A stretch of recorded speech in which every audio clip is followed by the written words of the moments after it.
Hello students, welcome to this ethics class. Now we will discuss 2015 question 6. Before watching this video, you should have attempted this question at least once on your own, then only you will benefit more. Today we find that in spite of various measures like prescribing codes of conduct, setting up vigilance cells and commissions, RTI, active media, and strengthening of legal mechanisms, corrupt practices are not coming under control. Evaluate the effectiveness of these measures with justifications and suggest more effective strategies to tackle this menace. So let us see.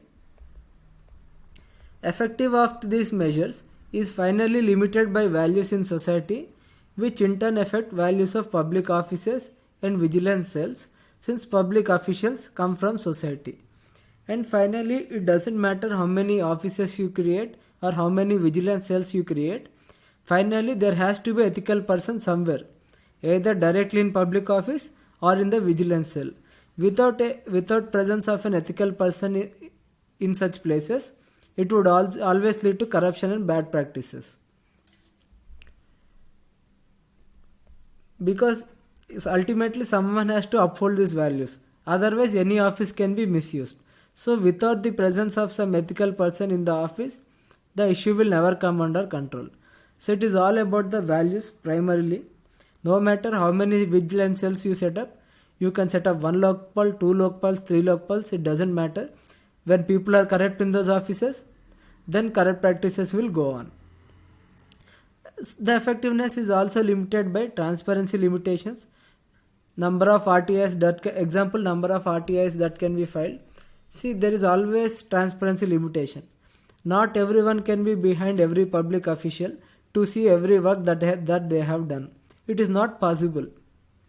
So we always have transparency limitations. We cannot check every work of everybody. That is simply not possible. Also effectiveness is also limited by amount of media coverage and strength of investigation and the conviction in trials. So because of all these things, we find that there is limit to the effectiveness of these measures. These measures have some effectiveness, but they are highly limited by all these things. One is values, one is transparency, amount of media coverage, investigation and conviction. All these result in limitations. So we need to come up with more effective strategies.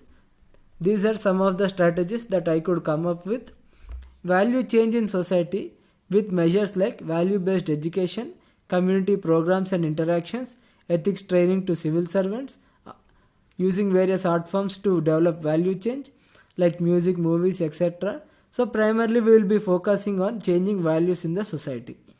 And next we can have administrative processes and practices like decentralization, citizens charter, social audits, citizen feedback, etc. that further strengthen citizens and also ensure accountability of public officers. And we need to have complete transparency in the sense that automatically all the government information should be disclosed online in easy search formats instead of disclosure with RTI.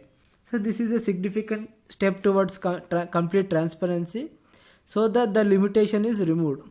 So that there is significant limitation on transparency, so majority of limitation would be removed with this step.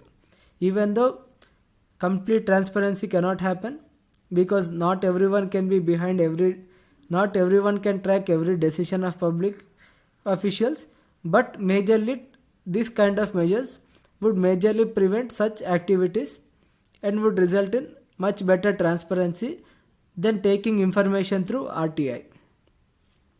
And we can also use technology, for example e-governance, faceless assessments of income tax, in-camera proceedings, etc. So with the help of technology also we can reduce corrupt practices significantly, and also we can develop objective criteria in as many areas as possible to remove arbitrary actions. So it comes to around 138 words. So these are some of the effective strategies which can help in reducing corrupt practices. Similarly, you can add your own points and write your own answer, give your own arguments. So that is why these measures have significant limitations and we need to come up with effective strategies.